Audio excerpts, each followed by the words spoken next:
Students of class 9 আজকে তোমাদের পড়াবো লেসন 11 আ শিপরেকড সেইলার। আ শিপরেকড সেইলার, সেইলার মানে নাবিক, তোমরা সকলেই জানো। শিপরেকড শব্দটির মানে হলো জাহাজ ডুবি হওয়া। কেমন? এখানে জাহাজ ডুবি হওয়ার ফলে খুব ভীষণভাবে ভয়ঙ্কর দুর্দশাগ্রস্ত অবস্থায় একজন নাবিক প্রাণে বেঁচে যান এবং তিনি গিয়ে একটি নির্জন দ্বীপে আশ্রয় নেন। তিনি কিভাবে সেই নির্জন দ্বীপে একাকী তার জীবনকে সম্পূর্ণ 1 বছর ধরে বাঁচিয়ে রেখেছিলেন, সেই ঘটনাকে কেন্দ্র করে এই গল্পটির নামকরণ করা হয়েছে আ শিপরেকড সেইলার। যদিও লেখকের যে বিখ্যাত উপন্যাস বা নভেল থেকে এই গল্পটি নেওয়া হয়েছে তার নাম কিন্তু আ শিপরেকড সেইলার দেওয়া হয়নি। সেটি তার বিখ্যাত উপন্যাস রবিনসন ক্রুশো এই নামের উপন্যাস থেকেই অন্তর্ভুক্ত।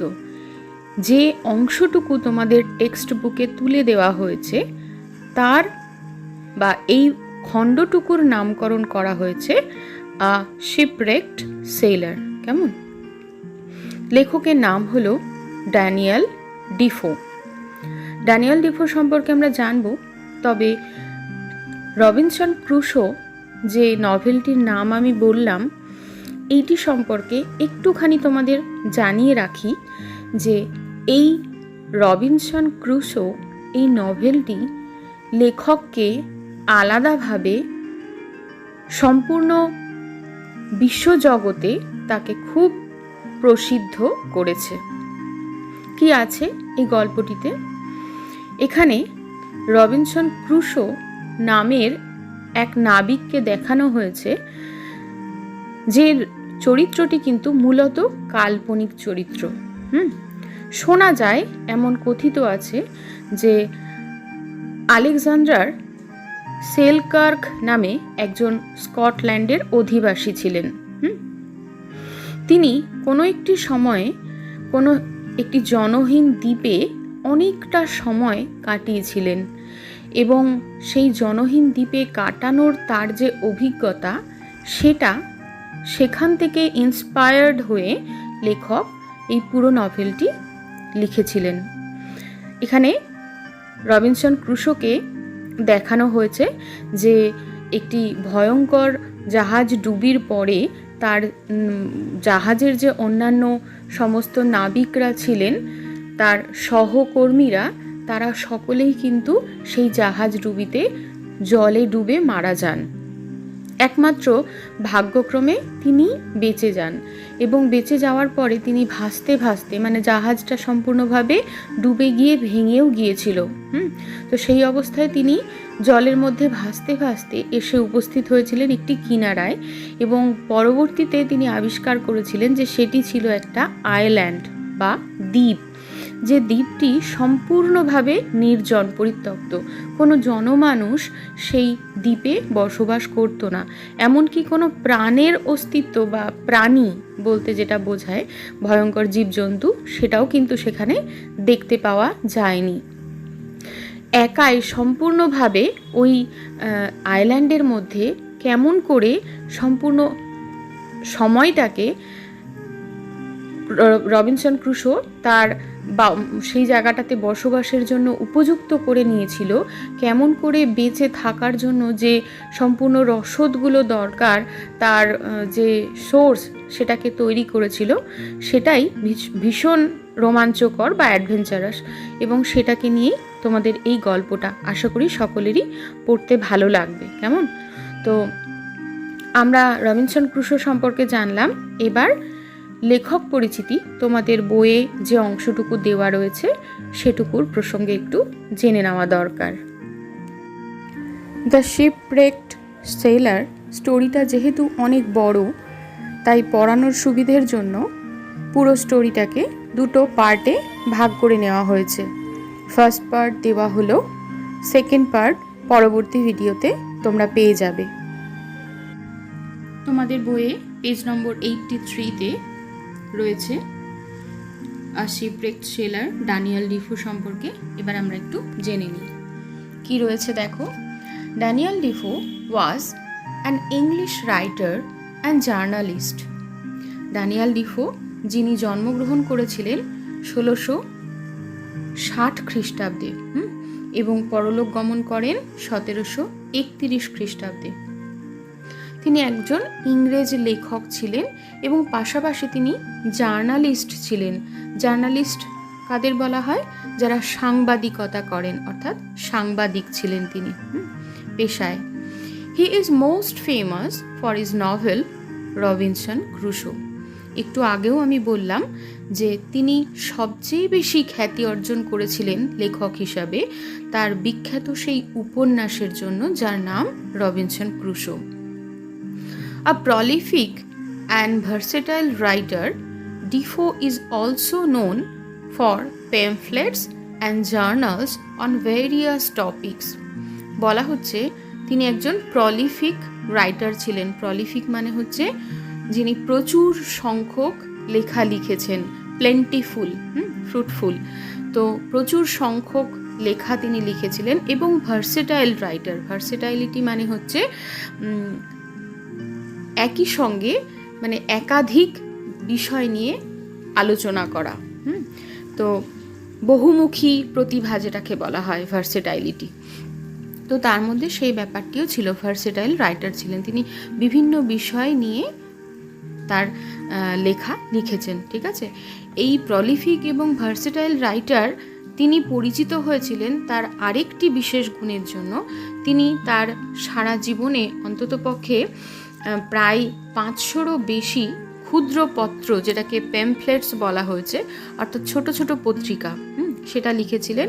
আর জার্নালস, পত্রিকা রচনা করেছিলেন। এর জন্য তিনি ভীষণভাবে জনপ্রিয়তা অর্জন করেছিলেন। ঠিক আছে, এবার পরের অংশটুকু দেখো, বিষয় সম্পর্কে আলোচনা করা হয়েছে। বলা হয়েছে, the following text is adapted from a section of Daniel Defoe's famous novel Robinson Crusoe. এই যে তোমরা টেক্সটটি পড়তে চলেছো, সেই টেক্সটটি নেওয়া হয়েছে, অ্যাডাপ্ট করা হয়েছে তার সেই বিখ্যাত উপন্যাস রবিনসন ক্রুশোর অংশ থেকে। And tells us how Crusoe, after being shipwrecked, found himself on a dismal island. এবং এখানে বলা হয়েছে বা বর্ণিত হয়েছে কেমন করে, কিভাবে ক্রুশো নামের সেই নাবিক আফটার বিং শিপরেকড, অর্থাৎ জাহাজ ডুবির পরে, ফাউন্ড হিমসেলফ, নিজেকে আবিষ্কার করেছিল অন আ ডিসমাল আইল্যান্ড, একটি পরিত্যক্ত নির্জন দ্বীপে। এবং সেই দ্বীপটিতে যেহেতু তাকে সাহায্য করার জন্য একটিও জনমানব ছিল না, তার ফলে সম্পূর্ণভাবে জীবনযাপনের জন্য যা কিছু প্রয়োজন তার সবটুকুই ক্রুসোকে একাই করতে হয়েছিল। Is also gives us an inspiring account of how he makes the island habitable with his hard work. এবং সঙ্গে এই ঘটনাটিও আমাদের কাছে ভীষণ ইন্সপায়ারিং, অর্থাৎ ভীষণ কি বলবো, যে উৎসাহ দেয় জীবনের প্রতি, যখন আমরা দেখি যে কিভাবে রবিনসন ক্রুশো সম্পূর্ণভাবে একা নিজের প্রচেষ্টায় এবং কঠোর পরিশ্রমের দ্বারা সেই পরিত্যক্ত বা নির্জন আইল্যান্ডকে হ্যাবিটেবল করে তুলতে পেরেছিল, অর্থাৎ বাসযোগ্য। হ্যাবিটেবল মানে বাসযোগ্য। তাকে সেখানটায় অনেকটা সময় কাটাতে হয়েছে এবং সেই জন্য সেই পুরো আইল্যান্ডটাকে কিভাবে বাসযোগ্য করে তুলেছিলেন রবিনসন ক্রুশো, সেটা নিয়েই সম্পূর্ণ গল্প।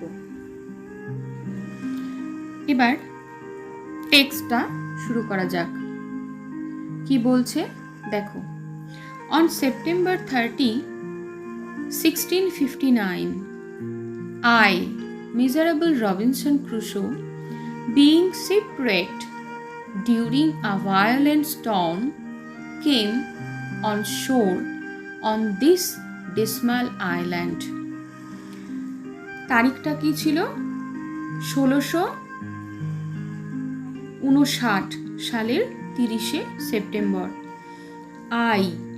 আমি, এখানে আমি দিয়ে বলা হয়েছে বলে কিন্তু এটা ভাবার কোনো প্রয়োজন নেই যে লেখক নিজেকে বলছেন। এখানে সম্পূর্ণ ঘটনাটি লেখক রবিনসন ক্রুশোর দ্বারাই বর্ণিত করেছেন, যেহেতু তাই এখানকার ন্যারেটার কিন্তু আমরা ক্রুশোকে ধরে নেব।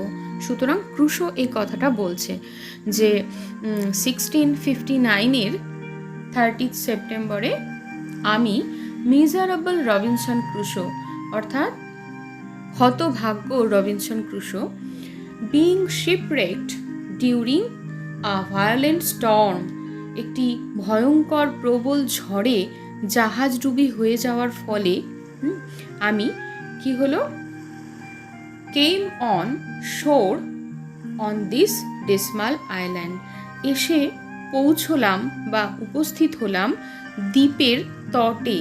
সেই দ্বীপটি কীরকম ছিল? ডিসমাল, অর্থাৎ জনহীন। তারপরে কি বলা হয়েছে? I call it the island of despair, আমি এই দ্বীপটিকে হতাশার দ্বীপ বলে অভিহিত করেছিলাম। কেন হতাশার? কারণ যেহেতু জনমানব ছিল না, তাকে সাহায্য করার জন্য কোনো সাহায্যের হাত এগিয়ে আসেনি, সম্পূর্ণভাবে নিজেকে নিজেই সারভাইভ করতে হয়েছে, তার জন্যই সেই দ্বীপটির নাম তিনি পরে রেখেছিলেন হতাশার দ্বীপ। I was almost dead and the rest of my ship's company was drowned, বলেছে আমি সম্পূর্ণ প্রায় মরতেই বসেছিলাম এবং জাহাজের বাকি যে সঙ্গীরা ছিল আমার, তারা সকলেই প্রায় জাহাজ ডুবিতে মারা গিয়েছিল। I had neither food, house nor clothes, আমার সঙ্গে না ছিল কোনো খাবার, না ছিল থাকবার মতো, বসবাস করবার মতো কোনো ঘর, আর নাই ছিল কোনো কাপড় চোপড়, কোনো পরনের বস্ত্র। যতটুকু তার শরীরে তিনি পরিধান করেছিলেন ততটুকু ছাড়া আর কোনো এক্সট্রা পোশাক তার সঙ্গে ছিল না। I feared I would be devoured by wild beasts, বলছে যে আমি প্রথমটাই ভয় পেয়েছিলাম, আই ফিয়ার্ড, আমি প্রচণ্ড আতঙ্কিত হয়েছিলাম যে সম্ভবত আই উড বি ডিভাওয়ার্ড, ডিভাওয়ার্ড শব্দটার মানে হলো অন্যের খাদ্যে পরিণত হওয়া, কেমন? অর্থাৎ অন্য কোনো প্রাণী, ওয়াইল্ড অ্যানিমাল বা বিস্ট, যারা সেই আইল্যান্ডে ঘোরাফেরা করছে বলে ধারণা করেছিলেন প্রথমে ক্রুশো, হয়তো তাদের খাদ্যে পরিণত হবেন রবিনসন ক্রুশো, এই নিয়ে তিনি প্রচণ্ড ভয় পেয়েছিলেন। When night came, I slept in a tree for fear of wild creatures, যখন রাত্রি নেমে আসতো তখন আমি গাছের ডালে ঘুমোতাম। কেন? কারণ নিচে ঘুমোলে ভয় পেতাম যে কোনো সময়ে ঘুমের মধ্যে অন্ধকারে যে কোনো ভয়ঙ্কর প্রাণী হয়তো আমাকে তার খাদ্যে পরিণত করবে। ইট রেইনড অল নাইট, সারা রাত্রি ধরে বৃষ্টি হয়েছিল সেই দিন। পরের paragraph, the rain continued through the next day with gusts of wind, বলছে পরের দিন অবধি বৃষ্টি আর ঝোড়ো হাওয়া বইতে লাগলো। গাস্টস অফ উইন্ড তোমরা আগেও পড়েছো হয়তো, মানে যে বাতাস একটু ঝড়ের মতো জোরে প্রবাহিত হতে থাকে, তো সেরকম ঝোড়ো বাতাস আর বৃষ্টি সমানে হতে থাকলো পরের দিন অবধি। Only a wreck of my ship was to be seen at low water, অগভীর জলে আমার জাহাজটার ধ্বংসাবশেষ দেখতে পাওয়া যাচ্ছিল। I swam to the wreck to rescue and secure for my survival some food and other provisions, বলছে যে যখন আমি দেখতে পেলাম যে আমারই জাহাজের ভাঙা ধ্বংসাবশেষ দেখতে পাওয়া যাচ্ছে, তখন আমার মনে হলো যে সেই জাহাজের মধ্যে তো অনেকগুলো সামগ্রী নিয়ে আমরা জাহাজে মানে সমুদ্রে পাড়ি দিয়েছিলাম, তাহলে ভেঙে পড়ার পরেও অন্ততপক্ষে কিছু অবশিষ্ট অংশ যদি সেই জাহাজে থেকে থাকে, সেগুলো হয়তো আমার এই অবস্থায় খাদ্য হিসেবে বা আমার বাঁচার জন্য যে প্রয়োজনীয় সরঞ্জামগুলো, সেগুলো হয়তো কিছু খুঁজে পাওয়া গেলেও যেতে পারে। এই আশা নিয়ে আমি তখন কি হলো, আই সোয়াম, অর্থাৎ আমি সাঁতার কাটলাম। সাঁতার কেটে সেই জাহাজটির কাছে, ধ্বংসাবশেষটির কাছে চলে গেলাম। কিসের জন্য? আমার বেঁচে থাকার মতো কিছু খাদ্য আর অন্যান্য সরঞ্জাম উদ্ধার করতে। তারপরে কি বলা হচ্ছে, প্রভিশনস মানে হচ্ছে সরঞ্জাম। I was able to collect some wood, cable, string, a knife, nails and a gun. বলছে আমি সেই ভেঙে পড়া জাহাজটির মধ্যে কিছু কিছু জিনিস খুঁজে পেলাম। কি কি পেলাম? কিছু কাঠ খুঁজে পেলাম। প্রথমেতে উড অর্থাৎ কাঠ, কেবল, কেবল কথাটার মানে হলো তার, তাই তো, তার। আর কি? স্ট্রিং অর্থাৎ সুতো। আর কি? নাইফ, ছুরি। নেলস মানে পেরেক। আর গান অর্থাৎ একটা বন্দুক খুঁজে পাওয়া গেল। যদিও সেই দ্বীপে খুব একটা প্রয়োজন ছিল না, তবু জাহাজের মধ্যে যেই সামগ্রীগুলো খুঁজে পাওয়া গেল তার মধ্যে এই সমস্ত জিনিসগুলো রয়েছে, তাই তো। I also collected a Hammock and some canvas with which I made a tent. বলা হচ্ছে আরও কিছু জিনিস আমি খুঁজে পেলাম সেই জাহাজের মধ্যে। তার মধ্যে ছিল একটি হ্যামক। এই হ্যামক শব্দটার মানে হলো এক ধরনের দোলনা, দুই প্রান্তে যার সুতো বা দড়ি বাঁধা থাকে মোটা, সেটা কোনো বড় পোল বা গাছের সঙ্গে বেঁধে দিলে, সাধারণত দেখতে পাবে বিচ এলাকাগুলোতে দেখতে পাওয়া যায়, দুটো গাছের সঙ্গে বেঁধে দিলে নেটের মতো মাঝখানটা, সেখানটায় অন্ততপক্ষে বসা বা শোয়া যায় খুব আরামে। তো সেরকম দোলনাকে হ্যামক বলা হচ্ছে। তো সেরকম একটি হ্যামক আমি খুঁজে পেলাম। আর কি পেলাম? আর কিছুটা কাপড়। বলেছে এখানে ক্যানভাস। এই ক্যানভাসটা কি জিনিস? ক্যানভাস হলো এক ধরনের পাল বা তাঁবু তৈরি করার জন্য মোটা শক্ত কাপড়। সেই কাপড়টাকেই ক্যানভাস বলা হয়। এটা সচরাচর নাবিকরা যে কোনো জায়গাতে তাদের থাকতে হয় বলে, যে কোনো জায়গাতে, সব জায়গায় তো বন্দর থাকে না, তাই সেই সামগ্রীগুলো তারা সঙ্গে রাখে। তো সেই রকম একটা ক্যানভাস বা মোটা টেকসই শক্ত কাপড় আমি খুঁজে পেলাম, ঠিক আছে। আর যেটা দিয়ে আমি সেই দ্বীপের মধ্যে আই মেড আ টেন্ট। আমার ওই ক্যানভাসটা খুঁজে পাওয়ার মতো পরেই আমার মনে হয়েছিল যে এটা দিয়ে আমার থাকবার জন্য অন্ততপক্ষে একটি তাঁবু খুব সহজেই বানানো সম্ভব, ঠিক আছে। তো সেই জন্য সেটা দিয়ে আমি একটি তাঁবু বানিয়েছিলাম। I got some ink and paper. আমি সেই জিনিসপত্রের মধ্যে কিছুটা কাগজ আর কালিও খুঁজে পেয়েছিলাম। Ink and paper. I also found some money, but they were useless to me in this barren island. বলছে সেই জাহাজের মধ্যে এত জিনিসের মাঝখানে আমি অল্প কিছু টাকাও খুঁজে পেয়েছিলাম, কিন্তু সেই টাকা ওই জনহীন দ্বীপে একেবারেই নিষ্প্রয়োজন ছিল। ব্যারেন মানে হচ্ছে জনহীন। হ্যাঁ, অ্যাকচুয়ালি ব্যারেন শব্দটার মানে হলো অনুর্বর, কিন্তু এখানে যেহেতু মানুষ বাস করে না এমন একটি জায়গা, যার জন্য এটাকে জনহীন অর্থে ব্যবহার করা হয়েছে, ঠিক আছে। I was some 100 leagues out of the ordinary course of the trade of mankind. এই লাইনটা খুব ইম্পর্টেন্ট। বলছে যে মানুষের উপযোগী ব্যবসায়িক জাহাজ চলাচলের যে পথ, সেই পথ থেকে আমি অনেকটা দূরে ছিলাম, প্রায় কয়েকশো লিগ দূরে ছিলাম, ঠিক আছে। এই যে লিগ শব্দটা, এই শব্দটার হলো একটি একক। কিসের একক? দৈর্ঘ্য মাপার। ইংল্যান্ডে সমুদ্রের 3 নটিক্যাল মাইল দূরত্বকে 1 লিগ হিসেবে ধরা হয়।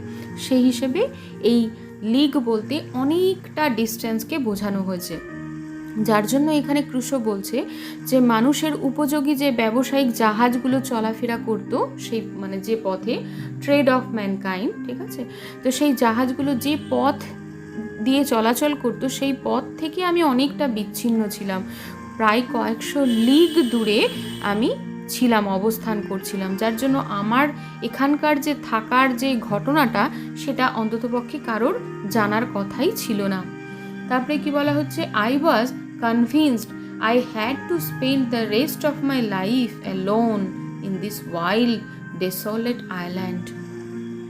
কিছুদিন ওই আইল্যান্ডে থাকতে থাকতে আই ওয়াজ কনভিন্সড মানে আমি প্রায় নিশ্চিত হয়ে গিয়েছিলাম, একটা নিশ্চিত ধারণা আমার মনের মধ্যে তৈরি হয়ে গিয়েছিল, কীরকম যে ওই আই হ্যাড টু স্পেন্ড আমাকে কাটাতে হবে বা অতিবাহিত করতে হবে the rest of my life আমার জীবনের বাকি সময়টুকু অ্যালোন একাকী, সম্পূর্ণ সবার থেকে বিচ্ছিন্ন অবস্থায়, in this wild desolate island, এইরকম একটি বন্য জনহীন দ্বীপে, ঠিক আছে, এই বন্য জনহীন দ্বীপে তো সচরাচর মানুষ থাকে না, তো সেই রকম একটি আইল্যান্ডে আমাকে সারাটা জীবন কাটাতে হবে। সেই কারণেই আমি ধারণা করেছিলাম, যেহেতু আমি জনমানুষের থেকে অনেক অনেক লিগ দূরে অবস্থান করছিলাম এবং আমার কাছে কোনো ট্রান্সপোর্ট সিস্টেমও ছিল না যার দ্বারা আমি অন্যদের সঙ্গে যোগাযোগ করতে পারবো, তার ফলে সম্পূর্ণ বিচ্ছিন্ন হয়ে যাওয়াতে আমাকে কেউ কখনো ট্রেস করতে পারবে এমন আশা আমার জাগছিল না, যার জন্যই মনে হয়েছিল যে হয়তোবা আমি এই জনমানব দ্বীপেই বাকি জীবনটা একাই কাটাবো। পরের page number 85। I searched long for a place of safe habitation.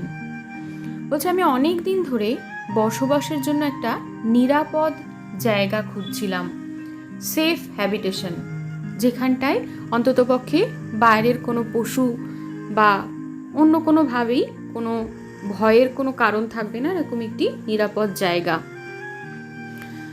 I found a little plain on the side of a rising hill. Rising hill মানে খাড়া পাহাড়। বলছে খুঁজতে খুঁজতে একটি খাড়া পাহাড় দেখতে পেলাম, যে পাহাড়ের পাশে একটি ছোট্ট সমভূমি আমি খুঁজে পেলাম। On the rocky wall of the hill there was a hollow place own in like the entrance to a cave. বলা হচ্ছে সেই পাহাড়টার শিলাময় যে দেওয়াল, সেই দেওয়ালের একটি অংশ ঠিক গুহা যেমন হয় কেভ, সেই গুহার মুখ, সেই মুখের মতো খানিকটা অংশ ক্ষয় হয়ে ঢুকে গেছে ভেতরের দিকে, এবং এই ঢুকে যাওয়ার জন্য তার যে তলটা সেটা সমতল এবং সামনের মুখটাকে সম্পূর্ণ গুহার মতো মনে হচ্ছে। তো সেরকম পাহাড়ের শিলাময় দেওয়ালের একটি গুহার মুখের মতো ক্ষয়ে যাওয়া একটি ফাঁকা জায়গা আমি খুঁজে পেয়ে সেখানেই আমার টেন্ট বা তাঁবু ফেলবো বলে সিদ্ধান্ত নিলাম। On the flat of the green just before this hollow I resolved to pitch my tent. বলছি সেই ফাঁকা জায়গাটিতেই ঠিক সামনেই রয়েছে সবুজ একটা সমতল ভূমি, ঠিক আছে, সেই সমতল ভূমিতেই আমি আমার তাঁবু খাটাবো বলে মনস্থির করলাম। আর রিজলভড অর্থাৎ নিজের মনের মনে একটা প্রতিজ্ঞা করা বা ডিসিশন নেওয়া।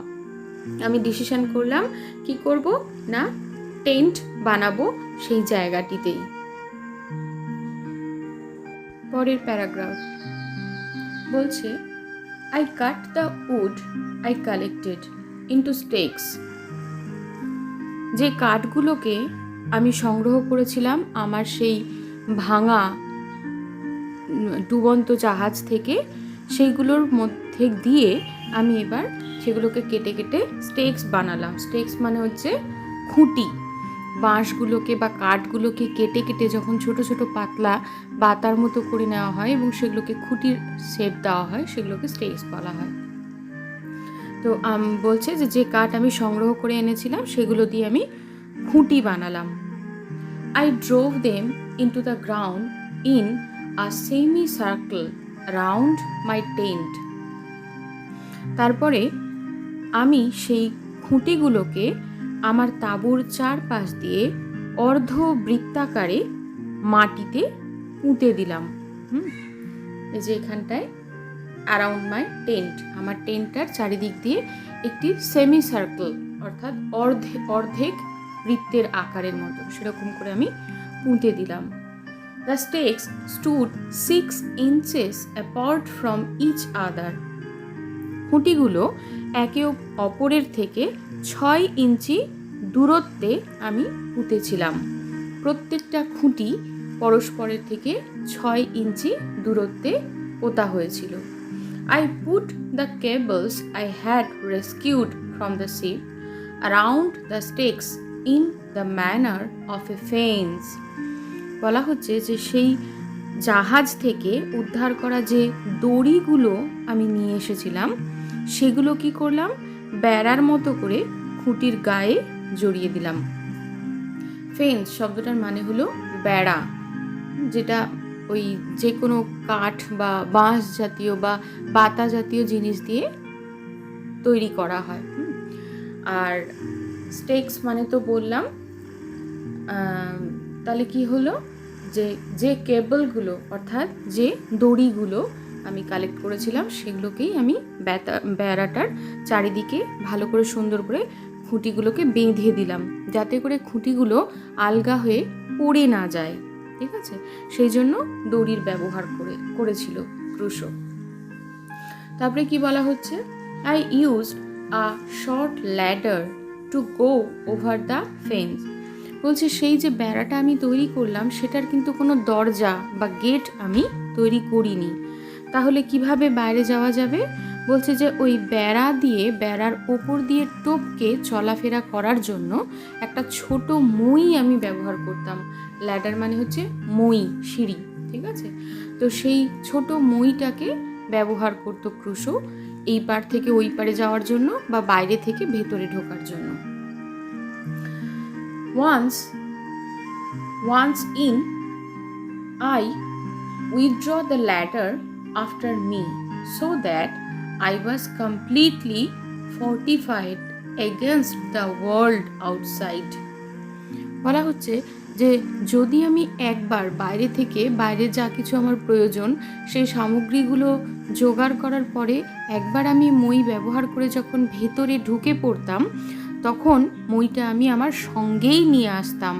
অর্থাৎ মইটা বেড়ার সঙ্গে আটকে রেখে দেওয়া হতো না। কেন?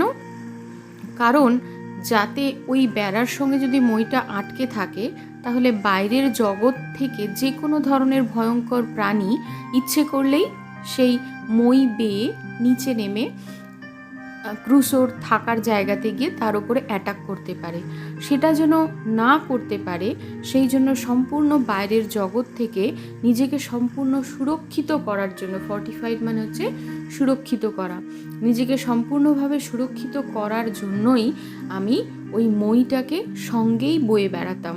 অর্থাৎ বাইরে যাওয়ার সময়ও সেটাকে আমি ব্যবহার করে আবার বেড়া থেকে নামিয়ে সরিয়ে রাখতাম, যাতে করে ওই মইটার আবার দ্বিতীয়বার আমি ছাড়া অন্য কেউ ব্যবহার না করতে পারে।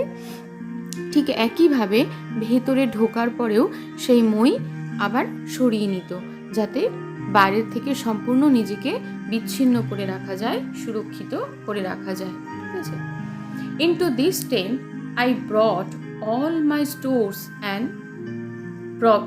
প্রভিশনস।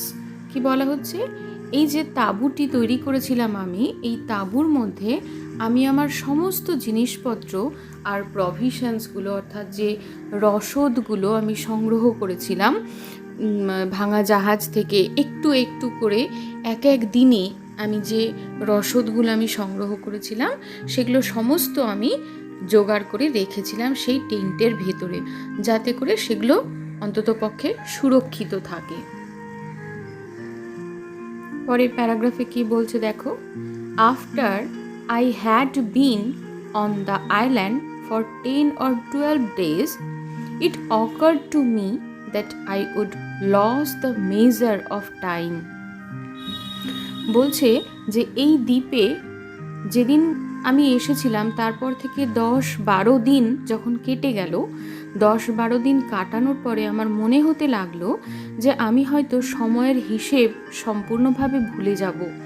কারণ সেই দ্বীপে তো আর কেউ ছিল না, যার জন্য ওই দ্বীপের মধ্যে একাকী জনহীনভাবে বাঁচতে গেলে সময় এবং দিন তারিখের খুব একটা প্রয়োজন হয় না। যার জন্যই মনে হয়েছিল ক্রুসোর যে হয়তো বা 10-12 দিন পর্যন্ত মনে রাখা সম্ভব হয়েছে, এরপরে হয়তো আমি আর ডেট ডে এগুলোকে আলাদাভাবে রিমেম্বার করতে পারবো না, আর করার আলাদা কোনো সোর্সও ছিল না যেহেতু সম্পূর্ণভাবে একা, তাই তো তো সেই কথাই বলা হচ্ছে। তারপরে কি বলা হয়েছে, this was because I had neither watch নর ক্যালেন্ডার। এর মূল কারণ ছিল আমার সঙ্গে না ছিল কোনো ওয়াচ অর্থাৎ ঘড়ি, নর ক্যালেন্ডার, নাই ছিল কোনো ডেট দেখার জন্য দিনপঞ্জি বা দিনের ক্যালেন্ডার। ঠিক আছে, to prevent this I cut with my knife upon a large post the date of my landing. I put a notch with my knife for every day.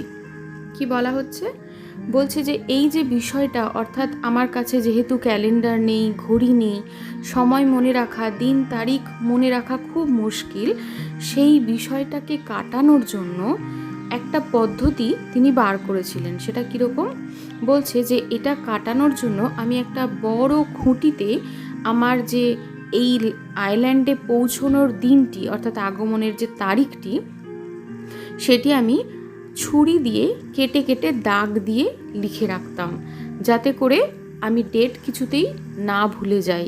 যেদিন থেকে এসেছেন তারপর থেকে ধরো সেই ডেটটা লেখা হলো, তারপর থেকে প্রতি একদিন হিসেবে একটি করে দাগ বা নচ, নচ মানে হচ্ছে ছুরির দিয়ে আঘাত করে যখন কোনো কিছুতে একটা চিহ্ন করা হয় সেটাকে নচ বলা হয়। ঠিক আছে, তো বলছে যে আমি ওই ছুরি দিয়ে বড় খুঁটির মধ্যে একটা একটা করে দাগ দিয়ে রাখতাম, তাহলে ডেট থেকে নিয়ে পরের দাগগুলো গুনলেই হিসেব মতো তারিখটা বেরিয়ে যাবে। এমনভাবে তিনি আবিষ্কার করেছিলেন প্রতিদিনের দিনপঞ্জি তৈরি করার। After a long spell of rain, I saw some fair weather round 7th November. বলছে দীর্ঘ পর্যায় ধরে বৃষ্টি চলার পর চারপাশে একটু ভালো আবহাওয়া আমি দেখতে পেলাম। সেই দিনটি ছিল 7th নভেম্বর, অর্থাৎ খুঁটির গায়ে ছুরি দিয়ে যখন আঁচড় কেটে কেটে দাগ দিয়ে দিয়ে ডেটটাকে মেনটেন করতো ক্রুসো, তখন সেই ডেট অনুযায়ী হিসেব করে দেখা গেল যে সেই আইল্যান্ডে ল্যান্ডিংয়ের পর থেকে অনেকটা দিন পর্যন্ত বৃষ্টি হয়ে গিয়েছে। প্রথম 3 দিন অঝোরে টানা সারাক্ষণ ধরে বৃষ্টি হয়েছিল, তারপরে বৃষ্টিটা অনেক কমেছে, কিন্তু বৃষ্টি থামেনি সম্পূর্ণভাবে, হালকা বৃষ্টি লেগেই ছিল এই কটা দিন ধরে। যার জন্য বৃষ্টির আবহাওয়ায় কি হয়, চারিদিকের পরিবেশটা একটু থমথমে থাকে, মেঘে ঢাকা থাকে, খুব একটা পরিচ্ছন্ন আকাশ দেখতে পাওয়া যায় না। তো সেই রকম আবহাওয়ার মধ্যেই অনেকটা সময় কাটাতে হয়েছিল ক্রুসোকে। তারপরে যেদিন সম্পূর্ণ বৃষ্টি থেমে গেল এবং আকাশে সূর্যের একটু রশ্মি দেখতে পাওয়া গেল, চারিদিকে একটু রোদ ঝলমলে পরিবেশ দেখতে পাওয়া গেল, সেই ডেটটা ছিল হিসেব অনুযায়ী 7th November.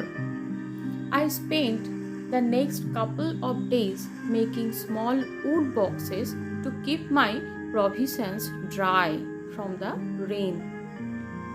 যেহেতু ওয়েদার খুব পরিষ্কার পরিচ্ছন্ন হয়ে গেল, সেই জন্য তার সেই শিপ থেকে যে জিনিসগুলো রিকভার করেছিল ক্রুসো, তার মধ্যে কিছু কাঠ ছিল, সেই কাঠগুলোকে কেটে কেটে বলা হচ্ছে এখানে যে বৃষ্টির থেকে আবার যাতে বৃষ্টি হলে তার যে সেই রসদগুলো যেগুলো সংগ্রহ করে এনেছিল ক্রুসো, সেগুলো যাতে ভিজে না যায় বা নষ্ট না হয়ে যায়, তো সেগুলোকে তো রক্ষা করতে হবে। সেই রক্ষা করার জন্য কাঠ কেটে কেটে পরের 2 দিন অর্থাৎ 7th নভেম্বর 8th নভেম্বর এই 2 দিন মানে ওই কাঠগুলো দিয়ে ছোট ছোট বাক্স তৈরি করেছিল ক্রুসো। সেটাই এখানে বলা হচ্ছে যে নেক্সট কাপল অফ ডেজ, মানে পরের 2 জোড়া দিন, সেটা সেই দিনটাকে কাজে লাগিয়েছিল ক্রুসো কিভাবে, মেকিং স্মল উড বক্সেস, ছোট ছোট কাঠের বাক্স তৈরিতে, টু কিপ মাই প্রভিশনস, অর্থাৎ ওই সংগৃহীত যে সমস্ত জিনিসপত্রগুলো, রসদগুলো, সেগুলোকে সুরক্ষিত রাখার জন্য, ড্রাই শুকনো রাখার জন্য, ফ্রম দ্য রেইন, আবার বৃষ্টি হলে যাতে সেগুলো ভিজে না যায় সেই জন্য সেই রক্ষার ব্যবস্থা করেছিল ক্রুসো। আজকের ভিডিও এই পর্যন্তই থাকবে। পরের অংশটুকু সেকেন্ড পার্ট হিসেবে পরের ভিডিওতে তোমরা সকলে পেয়ে যাবে।